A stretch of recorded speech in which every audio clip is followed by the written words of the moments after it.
Olá, bom dia amigos e amigas aqui do canal Dica de hoje. Hoje vídeo sem enrolação, quarta-feira, e hoje a gente vai falar sobre Banco do Brasil. A pergunta que chegou lá no Instagram na nossa caixinha de perguntas foi exatamente essa. BBAS3 a um preço sobre lucro abaixo de 5 é uma super oportunidade, sim ou não? A gente vai responder nesse vídeo de hoje. Enquanto isso, curta o vídeo, se inscreva no canal e logo depois da vinheta a gente já começa.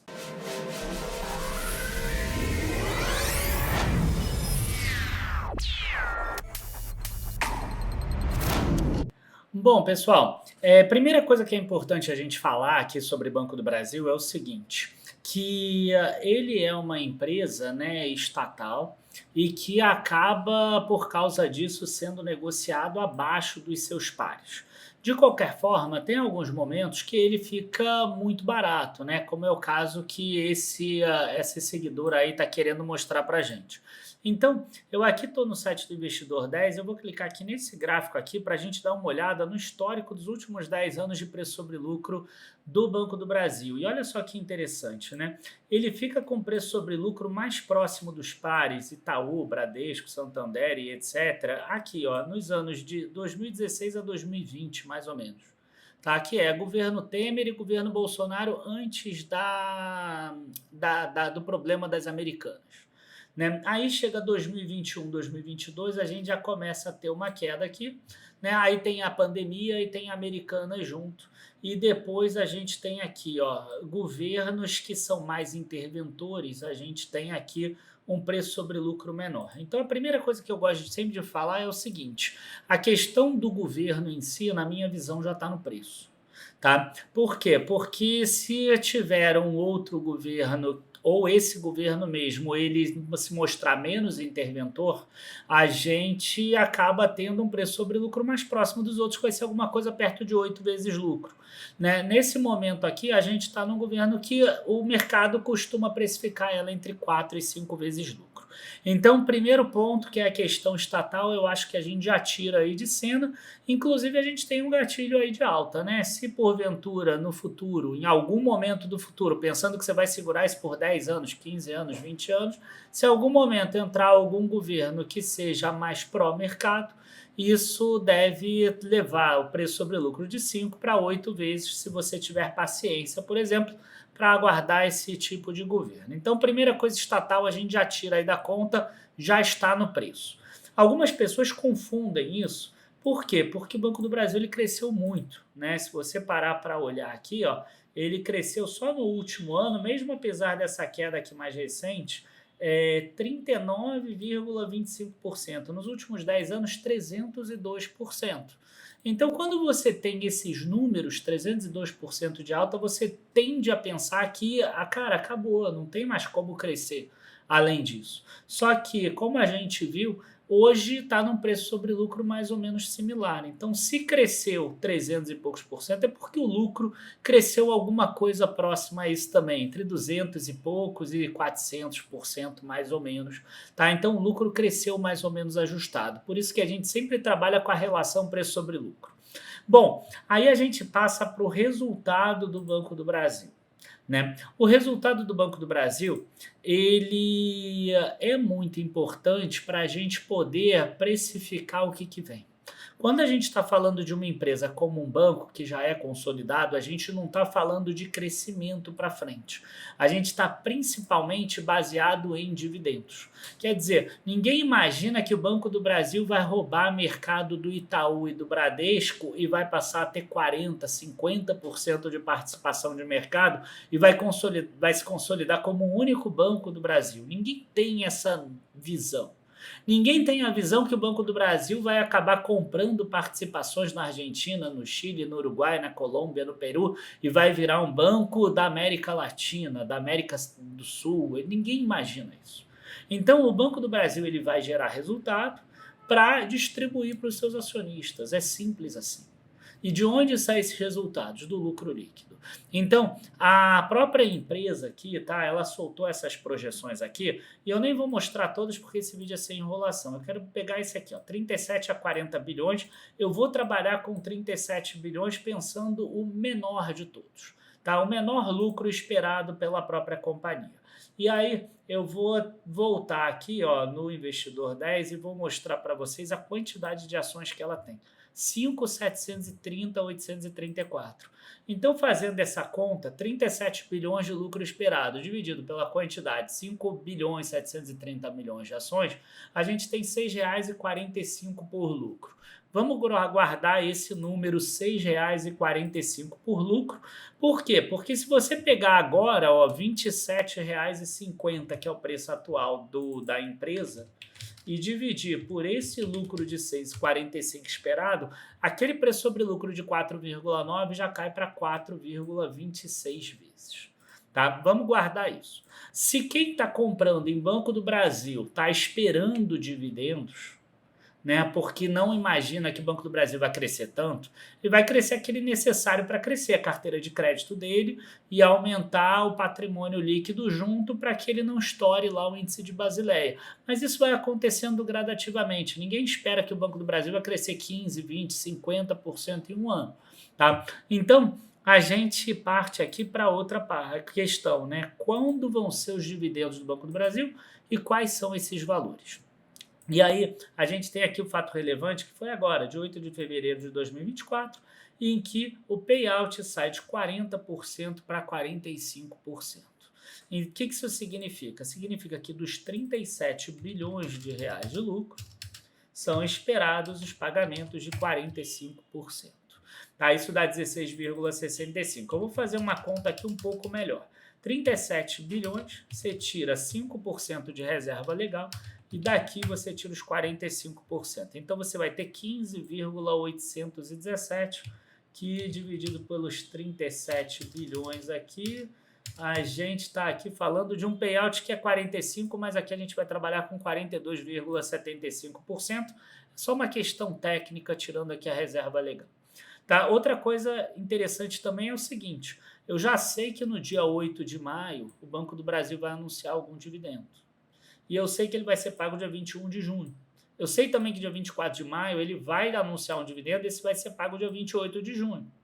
Tá? E se a gente imaginar um quarto mais ou menos desse valor aqui de 15,8, 15.817.500, dividido por 4, dá 3.954.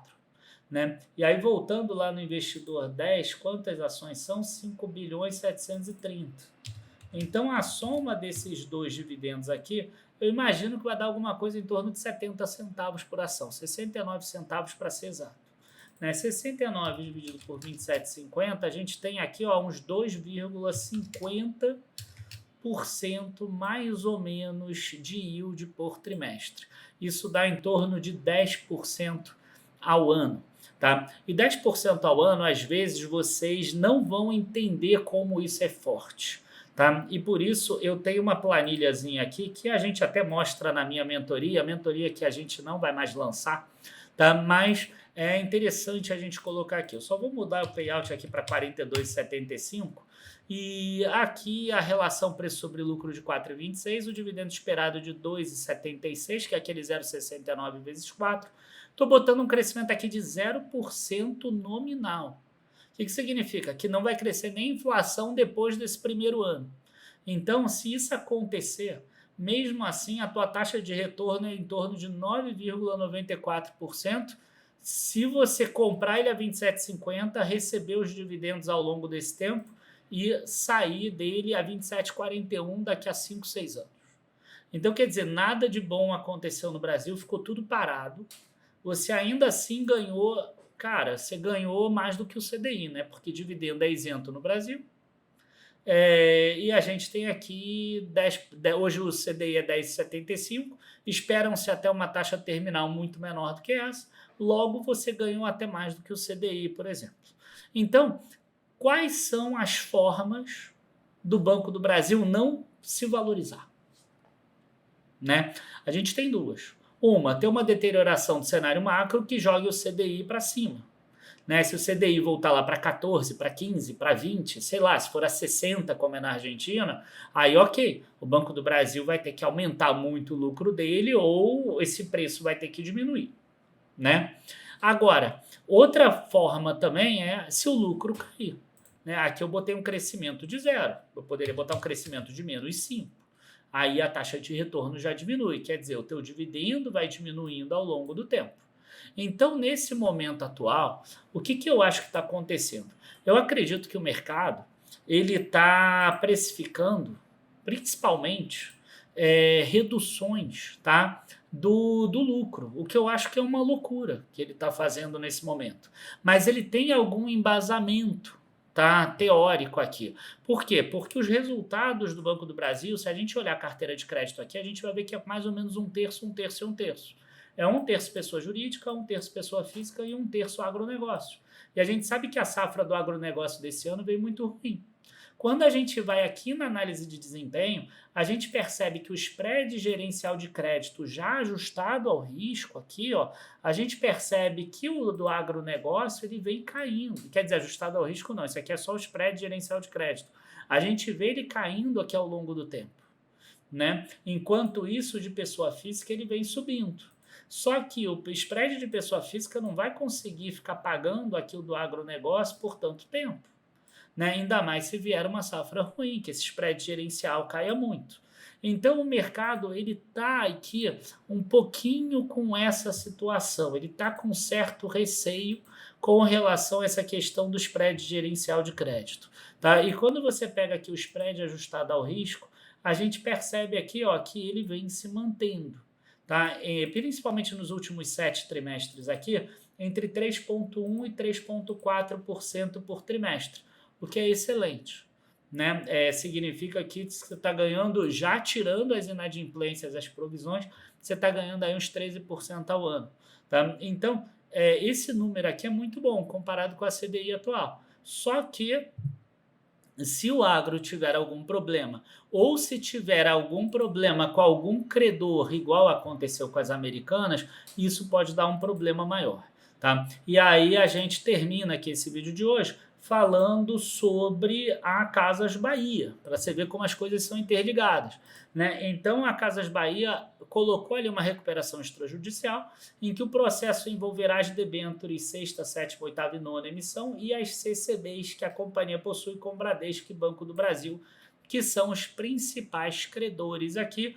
Logo, essa recuperação extrajudicial foi muito boa para o Banco do Brasil e para o Bradesco, porque se a Casas Bahia entrasse com uma recuperação judicial, eles iam ter que lançar, igual eles fizeram com a Americanas, iam ter que lançar integralmente a provisão para devedor duvidoso. Com essa recuperação extrajudicial, no máximo que vai acontecer é você tirar eles de um crédito AA para um crédito A, de um AA para um A, ou do A para o B, por exemplo.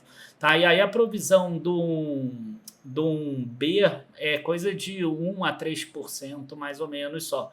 Então, é uma provisão que se dilui junto das outras provisões. Então, isso acabou sendo muito importante também. Enfim, minha visão é que o Banco do Brasil é muito barato nesse momento. Mesmo que ele não se valorize, o valor que você ganha em dividendo já compensa ali a questão da renda fixa.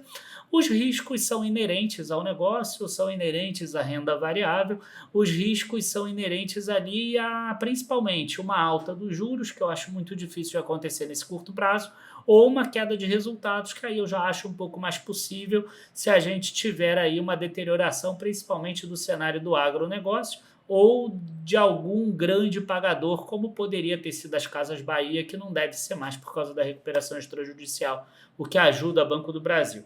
Enfim, se no futuro tiver um gatilho, uma precificação que o governo pode ser um pouco mais amigável com o mercado, ou se, por exemplo, um outro candidato de um outro partido que acabe entrando que possa ser um pouco mais pró-mercado, a gente deve ter uma elevação desse preço sobre lucro. Enquanto isso, a pessoa recebe dividendos tranquilamente de 10% ao ano, que bate o CDI.